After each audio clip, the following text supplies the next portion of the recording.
Hi, my name is Bear, and let's start with Batman, the Telltale series. He'll make discoveries that will shatter Bruce Wayne's world and the already fragile stability of a corrupt Gotham City. Also, your choices will determine the fate of the Batman. Just like in Telltale's The Walking Dead series, here you can choose your own adventure and dive deep into this cool visual novel. The game includes 5 episodes, and as people on Steam are saying, this is a great adaptation with interesting characters of the Batman franchise. Voice acting is nice, the script is engaging, and if you like games like that, it's almost a must-play. You know, seriously, there aren't many great visual novels you can play, especially not on this level. One nitpicky thing that may discourage you is that if you choose a non-violent path, the game will probably fail to react accordingly in several situations, so just beat everyone and enjoy the story. Cyberpunk 2077. Finally, Cyberpunk 2077 has become a great game. Recent reviews on Steam are always above 90%, and the main score climbed to the very positive tier. After many years in mixed and later in mostly positive category, this is an achievement of really hard work and dedication. CD Projekt Red, by releasing an undercooked game, has made probably the biggest mistake of their lives, but they are slowly climbing up. Although the stock value of the company is still in ruins. After the flop of the game, CD Projekt Red lost about a third of company's value, and so far nothing has changed despite the amazing comeback of Cyberpunk. And the game itself is a wet dream of anyone who likes single-player RPG games, but it also has some really annoying flaws as well. Despite being set in a GTA-like world, here you cannot fly. That is sad. Anyway, the campaign is more than awesome. 11 cold beers out of 10. Garden Story. This is a social sim and adventure RPG where you play as Concord, a newly appointed village guardian. There is lots to keep you busy. Not only your neighbors need assistance, but a mysterious rot has seeped into the foundations of once flourishing island. Honestly, that part of the story is a shameful ripoff from yonder Cloudcatcher Chronicles, or from a never-ending story. Although that doesn't really matter because this game is really different in many other aspects. Anyway, he will help your friends with their struggles and they will help you through yours. You know that raging addiction to pineapples in your potato salad will not go away by itself. You need help. So here you'll have to balance caring for the environment, exploring new regions and fostering new friendships as you solve puzzles and help restore the grove to glory.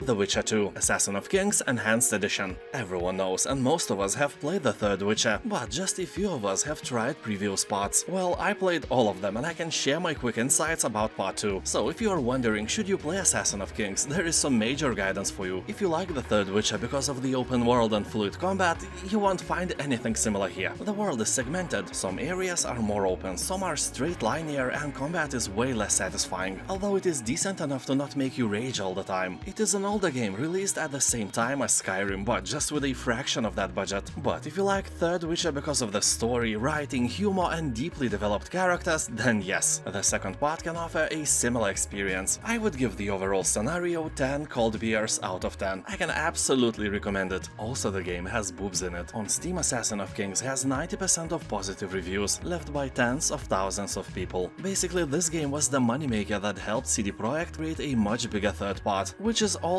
heavily discounted. Alaloth, Champions of the Four Kingdoms. As people are saying, it's like Diablo, Dark Souls and Baldur's Gate in one. Set in an interesting fantasy world, Alaloth is based on fast-paced action and a deep narrative. As developers say, it brings action RPG dynamics to a new level, with skill-based gameplay inspired by great classics and modern games. So in other words, it is inspired by everything, and probably that's why it has only a mostly positive review score on Steam, with less than 80% of positive reviews. But not all bad reviews are legit. For example, one guy is complaining that he can't find where to turn in quest items, and then he is just steamrolled over by developers who said that they wrote 300,000 words for a reason. So the guy literally skipped all the hints and then wrote a bad review. What a giant pussy. Dude, I don't know, go play Scorn and run around with that bleeding hand instead if you want to understand the true meaning of confusion. Kingdom Come Deliverance Royal Edition. This version includes the base game and all the DLC, so if you never play the game, it's the best version you can get. And the Kingdom Come itself is basically a realistic Skyrim set in medieval Europe. It has a great story, interesting missions and a really beautiful world set in an ancient part of nowadays Czech Republic. So grab your wooden sword and show everyone how to fight. Well, I'll be honest, the game is terribly hard at the beginning. A simple, drunken, homeless dude will destroy your dignity at ease. The learning curve is is not friendly at all, and in general, the harsh reality of level 1 villager that decided to become a warrior is not very pleasant. Imagine yourself being level 1 at anything, that is not nice. Imagine if you suddenly had the eating skills of a toddler or had to ride a bike for the first time. So that is how you will feel in this game. Well, at the beginning at least. Later you will own the place and everyone will bow before your feet. Or not. Probably not. GTA 5. Well, in this most famous game ever, you will take on the role of a street hustler, retired bank robber, and a psychopath. Those are 3 different people and not your one and only alcoholic Uncle Steve. So here you will have to pull off a series of dangerous heists. Although let's be honest, here you are just to steal cars and planes for your own pure enjoyment. And you will ignore the story for the most part. Has anyone ever finished this game? Well, I know that a lot of people did that, but it's somehow hard to believe. There are so many distractions. Anyway, this is the game which will encourage you to drive slowly down the alley with your windows down, spreading hip-hop music to your puny neighbors. Assassin's Creed 4 Black Flag Gold Edition. The game takes place in the first part of the 18th century, when pirates ruled the Caribbean and established their own lawless republic. Corruption, greediness, and cruelty are commonplace in every kindergarten, and in this lawless republic as well. So here you'll become a charismatic yet brutal pirate captain trained by assassins. You can effortlessly switch between your blades and all new weaponry, including 4 flintlock pistols and dual cutlass swords. You will loot underwater shipwrecks, assassinate Templars in blossoming cities, hunt for rare animals in untamed jungles, search for treasure in lost ruins, and do many more other things. A lot of people on Steam are saying that Black Flag is definitely among the best Assassin's Creed games, with a vast open world and intriguing life of a pirate. The Chant.